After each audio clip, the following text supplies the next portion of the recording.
Hello friends, welcome to FSC channel. दोस्तों, FSC channel में आपका स्वागत करता हूं। और दोस्तों, ये जीएस का अगला मॉक टेस्ट है और पार्ट नंबर लास्ट होगा, लगभग 10वां पार्ट होगा।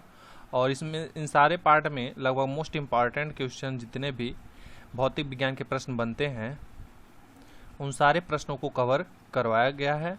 तो दोस्तों, यदि आप पहले पार्ट से नहीं देखें तो पहले पार्ट से देखकर अपना बेहतरीन ढंग से रिवीजन कर लें। और ये सारे बहुत ही इंपॉर्टेंट क्वेश्चन है जो एग्ज़ाम में सीधे सीधे इसी तरह से पूछ लिए जाते हैं। तो चलिए दोस्तों, आज का अंतिम पार्ट हम लोग देखते हैं क्या प्रश्न है। दोस्तों, आज की जो मोटिवेशन है आपके लिए वो यही है कि आप जब भी पढ़ाई करने बैठते हैं तो यह सोचें कि आखिरी बार पढ़ रहा हूँ और कल मेरा एग्ज़ाम है। दोस्तों, यकीन मानिए, यदि यही सोचकर आप तैयारी करेंगे अपना, तो एक आपकी जो तैयारी का लेवल होगा वो बहुत ही डिफरेंट होगा और सारी चीज़ें आपको बड़े आसानी से दिमाग में बैठेंगे।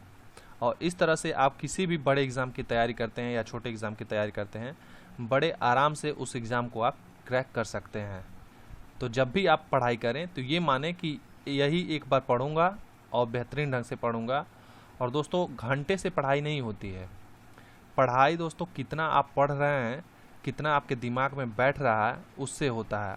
आप 4 घंटे पढ़ें और दिमाग में कुछ नहीं घुसा, इसका कोई मतलब नहीं है। लेकिन आप 1 ही घंटे पढ़ें, लेकिन मन से पढ़ें, क्या पढ़ें उसका एनालिसिस अपने मन में करें, तो वही पढ़ाई आपको आगे ले जाती है।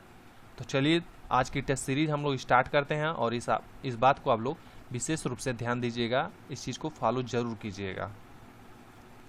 क्वेश्चन नंबर पहला है, 4 स्ट्रोक पेट्रोल इंजन निम्नलिखित में से किस पर आधारित होता है? ऑप्शन ए कोनो चक्र, बी बॉयल चक्र, सी डीजल चक्र या डी ऑटो चक्र।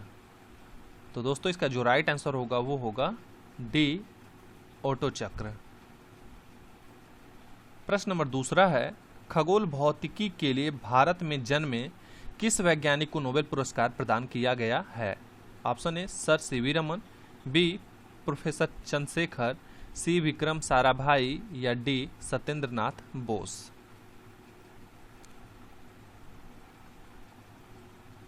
तो दोस्तों, इसका राइट आंसर क्या होगा आप लोग बता सकते हैं। ऑप्शन नंबर बी होगा प्रोफेसर चंद्रशेखर। और इन्हें ये नोबेल प्राइज़ कब दिया गया, तो आप लोग याद कर लीजिएगा कि 1983 में इन्हें ये प्रदान किया गया।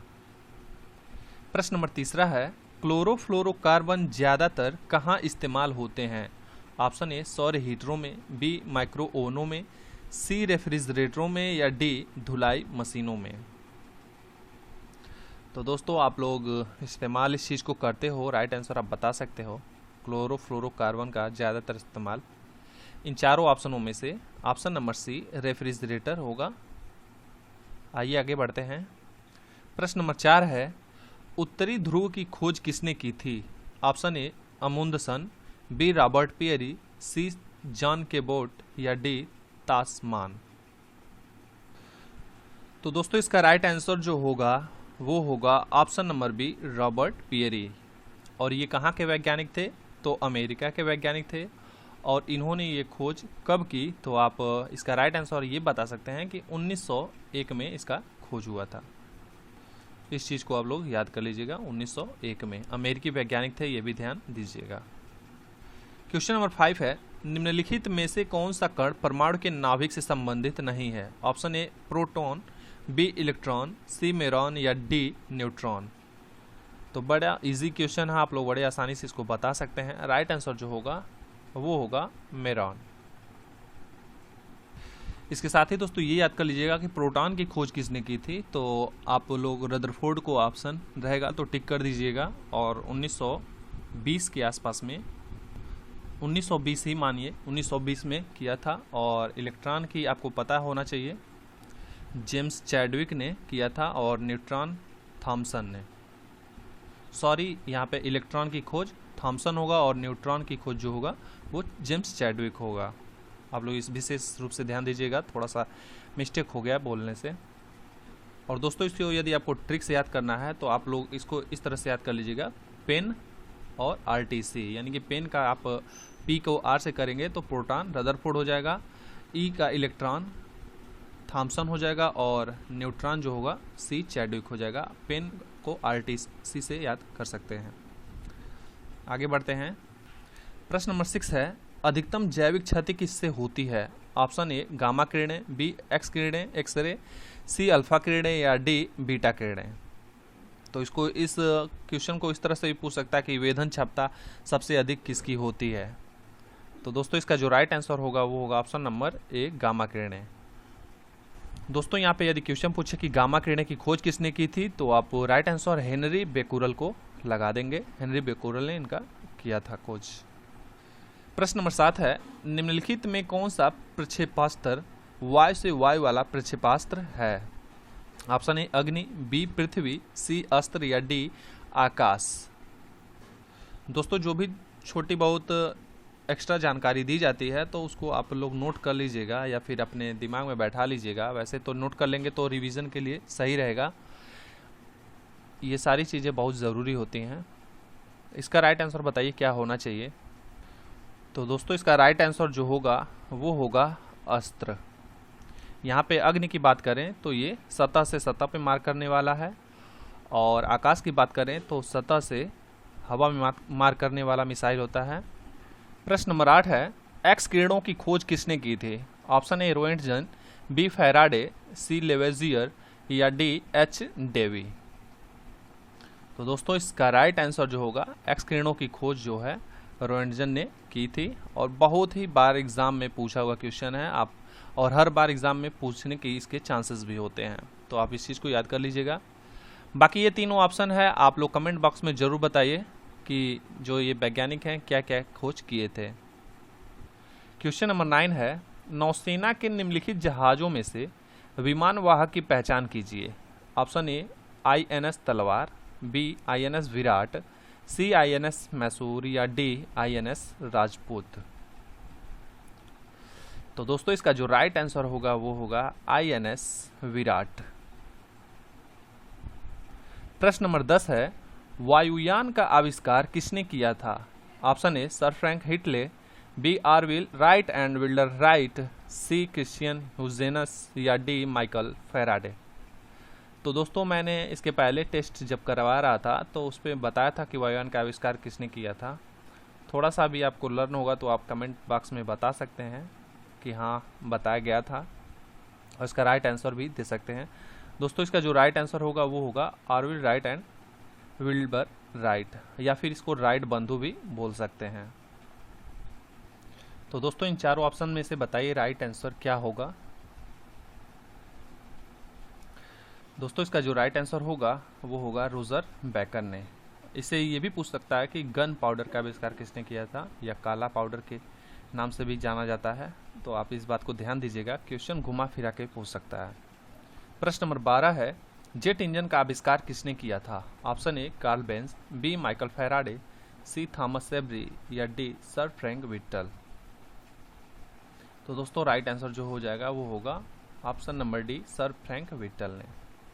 प्रश्न नंबर 13 है, सौर बैटरियों में प्रयुक्त पदार्थ में होता है? Option A tin, B silicon, C thallium या डी सीजियम। तो सौर बैटरियों में जो प्रयुक्त पदार्थ होता है, राइट आंसर दोस्तों होगा वो होगा option number B silicon. Question number 14 है, टीका का आविष्कार किसने किया था? Option A Edward Jenner, B James Simpson, C Christiaan Barnard या D Alexander Fleming. Right answer बताइए क्या होना चाहिए? बहुत सारे स्टूडेंट कंफ्यूज हो जाते हैं ऑप्शन ए और डी में, तो दोस्तों मैं बताना चाहूँगा राइट आंसर जो होगा वो होगा एडवर्ड जेनर। अब ऑप्शन नंबर डी की बात करें तो अलेक्जेंडर फ्लेमिंग जो हैं पेंसिलिन की खोज की थी, और जेम्स सिम्पसन जो हैं वो सीमेंट की खोज की थी। सॉरी दोस्तों, जेम्स सिम्पसन जो है वो क्लोरोफॉर्म की खोज की थी, और सीमेंट की बात करें तो वो जेम्स स्पीडन ने की थी। तो थोड़ा सा कन्फ्यूज़न बन जाता है नेम में, तो जेम्स सिम्पसन और स्पीडन में ये चीज़ याद करिएगा, कहीं कहीं स्पिन भी रहता है, जेम्स स्पिन या स्पीडन, इस चीज़ को ध्यान दीजिएगा, कन्फ्यूज़न बन जाता है। और ऑप्शन नंबर सी तो मोस्ट पॉपुलर क्वेश्चन है कि पहला हृदय प्रत्यारोपण किसने किया था, तो क्रिश्चियन बर्नार्ड ने। क्वेश्चन नंबर 15 है, स्फटिक निम्नलिखित में से किसका क्रिस्टलीय रूप है? ऑप्शन ए कांच का, बी एल्यूमिना का, सी चूना पत्थर का, या डी सिलिका का। दोस्तों इसका राइट आंसर जो होगा वो होगा सिलिका का। क्वेश्चन नंबर 16 है, टेलीफोन का आविष्कार किसने किया था? Option A Alexander Graham Bell, B G Marconi, C Thomas Barrow, या डी जे एल बेयर्ड। तो टेलीफोन का आविष्कार राइट आंसर जो होगा वो होगा ग्राहम बेल। और दोस्तों यदि जे एल बेयर्ड की बात करें तो टेलीविज़न का आविष्कार जे एल बेयर्ड ने किया था, इसको याद कर लीजिएगा और कभी भी कन्फ्यूज़न मत क्रिएट कीजिएगा टेलीफोन और टेलीविज़न में। टेलीफोन के लिए ग्राहम बेल और जे एल बेयर्ड जो हैं टेलीविज़न। अब दोस्तों देखिए ऑप्शन बताने का फ़ायदा, प्रश्न नंबर 17 बता दिए हैं।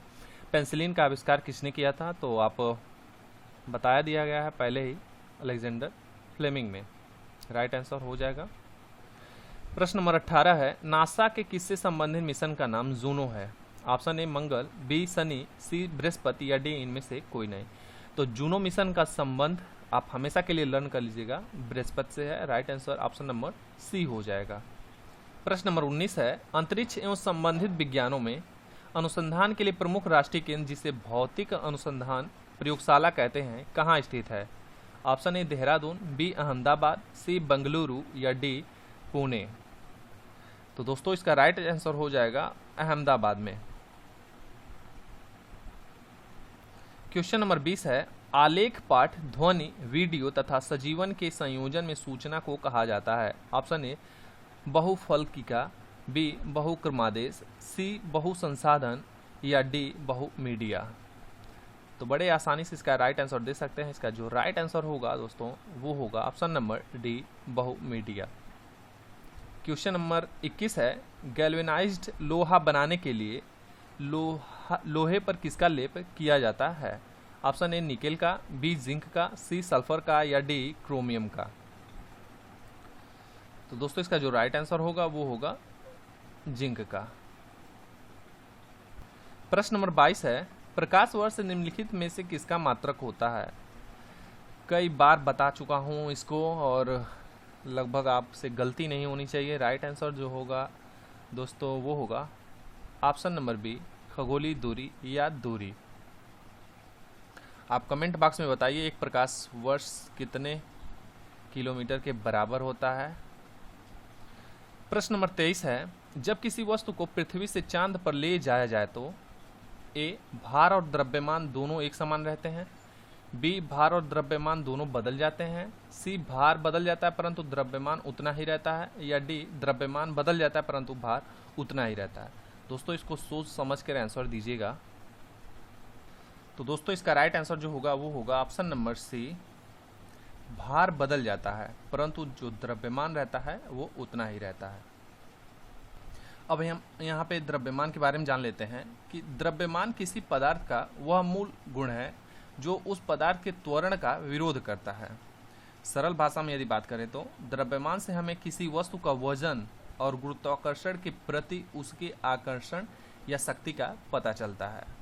तो इसीलिए वहाँ पे जो द्रव्यमान होता है वो तो वही रहेगा, लेकिन जो वजन होगा वो बदल जाएगा। प्रश्न नंबर 24 है, सेकेंड के लोलक की काल अवधि है। यहाँ पे लोलक है, option A 2 second, option number B 1 second, C 1.5 second, या डी 0.5 सेकेंड। तो जो काल अवधि होती है वो दोगुनी हो जाती है। राइट आंसर है ऑप्शन नंबर ए 2 सेकेंड। दोस्तों आज का लास्ट क्वेश्चन, परमाणु शक्ति संयंत्र किस सिद्धांत पर काम करता है?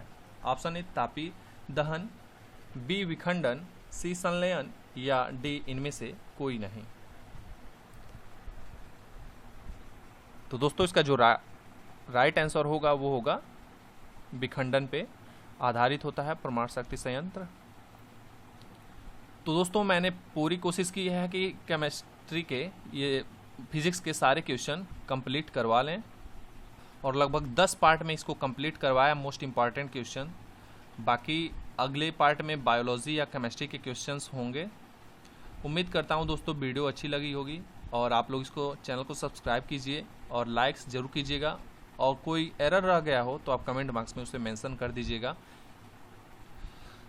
तो दोस्तों आज की वीडियो यहीं पे समाप्त होती है। तब तक के लिए धन्यवाद। Take care. Bye bye.